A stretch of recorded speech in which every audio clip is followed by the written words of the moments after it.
मरकज़ी सानवी तालीम बोर्ड यानी कि CBSE ने मंगल को 10वीं जमात के इम्तहानात के नताइज बाज़ाब्ता तौर पर जारी कर दिए। इससे कबल CBSE ने आज ही सुबह 12वीं जमात का नताइज भी जारी किया था। 10वीं जमात का नतीजा भी सरकारी वेबसाइट और मुख्तलिफ पोर्टल्स पर जारी कर दिया गया। इस साल 10वीं जमात के इम्तिहान में मजमूई तौर पर 23,85,079 तलबा ने रजिस्ट्रेशन कराया था, जिनमें से 23,71,939 तलबा ने इम्तिहान में शिरकत की। उनमें से 22,21,636 तलबा कामयाब करार दिए गए। यूँ इस साल का मजमूई पास फीसद 93.66% रहा, जो गुज़िश्ता साल के मुकाबले 0.66% बेहतर है।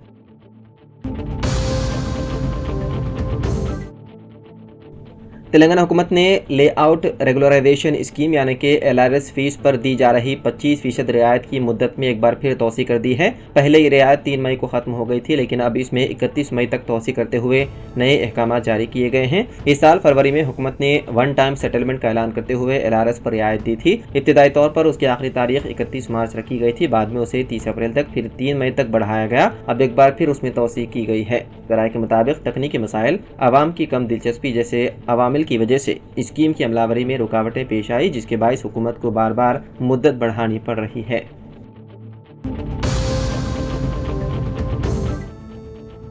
मिस वर्ल्ड मुकाबले में हिस्सा लेने वाली हसीनाएं चारशंबे को तेलंगाना के हनमकुंडा और वरंगल अदला का दौरा करेंगी। उसके एक हिस्से के तौर पर हुकूमत वरंगल शहर के सकाफती विरसे को दुनिया के सामने मुतारिफ करवाने के मकसद से खुसूसी इक़दामात कर रही है।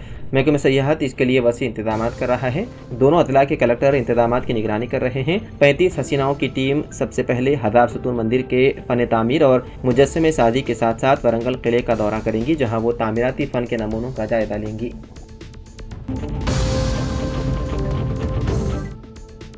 शरदराबाद के गोलकुंडा पुलिस स्टेशन हदूद में हालत नशे में 2 नौजवानों ने सैलून शॉप पहुंचकर तोड़फोड़ की और दुकान के मालिक पर हमला किया। दुकान मालिक की शनाख्त निज़ाम के तौर पर की गई है। उन शराबी नौजवानों ने दुकान में मौजूद तमाम अशिया को बिखेर दिया और तोड़फोड़ की। इस मौके पर मुकामी अफराद ने उन्हें रोका तो उन्होंने उन पर भी हमला कर दिया। इतला मिलते ही पुलिस मौके पर पहुँच गई। पुलिस ने उन शराबी नौजवानों के खिलाफ मुकदमा दर्ज कर लिया और तहकीकात की जा रही है।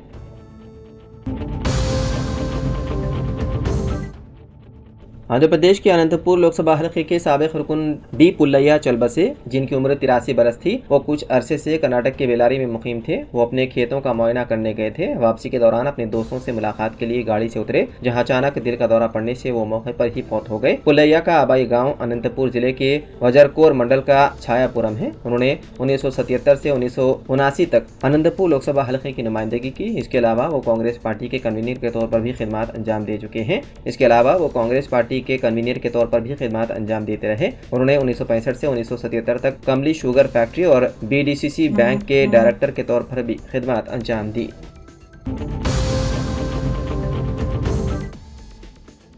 IPL साल 2025 के बकिया 17 मैचेस के शेड्यूल कर दिया गया जारी। मैचेस 17 मई से दोबारा शुरू होंगे। ये मुकाबले जुमला 6 मुख्तलिफ मकामात पर मुनक़िद किए जाएंगे, जिनमें बेंगलुरु, जयपुर, दिल्ली, मुंबई, लखनऊ और अहमदाबाद शामिल हैं। हुकूमत हिंद से मुशावरत के बाद इस शेड्यूल को हतमी शक्ल दे दी गई। प्ले ऑफ मैचेस की तारीखें भी तय हो चुकी हैं, ताहम प्ले ऑफ मैचों के मकामात का ऐलान अभी नहीं किया गया। हिंदुस्तान और पाकिस्तान के दरमियान बढ़ती हुई कशीदगी और सरहद पर जंग जैसी सूरत हाल के पेश नज़र board of control for cricket in India यानी कि BCCI ने इंडियन प्रीमियर लीग साल 2025 को गैर मुअय्यना मुद्दत के लिए मुलतवी करने का ऐलान किया था।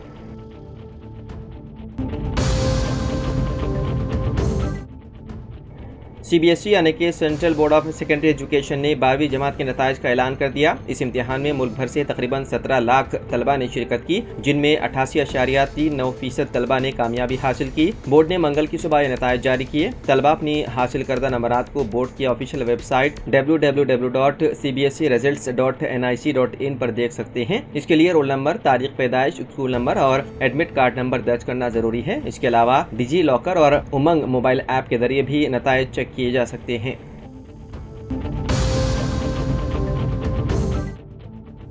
बीजेपी ऑपरेशन सिंदूर की कामयाबी के बाद आज से मुल्क भर में 11 दिन तक तिरंगा यात्रा का एहतमाम करेगी। मीडिया रिपोर्ट्स के मुताबिक मोदी हुकूमत की पुरअज़्म और मजबूत क़ियादत और मुसल्लह अफवाज की बहादुरी के बारे में बीजेपी की आवाम तक रसाई के हिस्से के तौर पर इस यात्रा का एहतमाम किया गया है। ये मुहिम इस माह की 23 तारीख तक जारी रहेगी, जिसमें साबिक फौजी, सोसाइटी के मुमताज अरकान और समाजी वर्कर शामिल होंगे। पार्टी ज़राए ने बताया है कि इस यात्रा का मकसद महज सियासी नहीं होगा, बल्कि वो इस मामले पर आवाम को तरगीब दिलाने की कोशिश कर रहे हैं, जिसको मुआशरे के सभी तबकों की हिमायत हासिल है।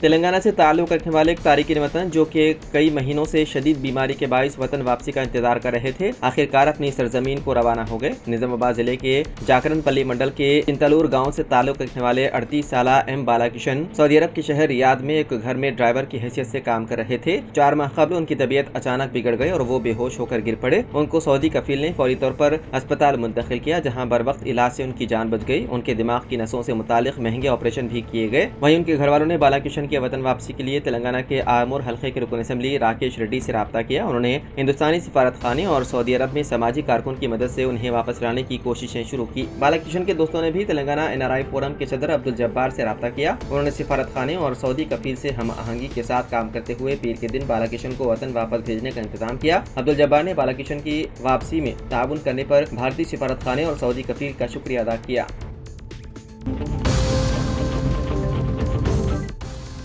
तेलंगाना में एक DSP और इंस्पेक्टर 16 लाख रुपए रिश्वत लेते हुए रंगे हाथों पकड़े गए। तेलंगाना के एंटी करप्शन ब्यूरो के अहदेदारों ने सूर्यापेट डिवीजन के DSP के पार्थसारथी और सूर्यापेट टाउन के इंस्पेक्टर SHO P वीरा राघवलू को रिश्वत तलब करने के इल्जाम में गिरफ्तार कर लिया। इत्तलात के मुताबिक दोनों पुलिस अहदेदारों ने एक शिकायत गुजार से 25 लाख रुपए रिश्वत का मुतालबा किया था, ताकि उसके खिलाफ दर्ज एक मुकदमे में गिरफ्तारी के बजाय सिर्फ नोटिस जारी की जाए और उसके स्कैनिंग सेंटर को बगैर किसी रुकावट के चलने दिया जाए। शिकायत कुनंदे के इसरार पर यह रिश्वत की रकम कम करके 16 लाख रुपए कर दी गई। रिश्वत की इस गैर कानूनी लेन देन पर कार्रवाई करते हुए ACB ने दोनों अहदेदारों को गिरफ्तार करके मजीद तफ्तीश शुरू कर दी।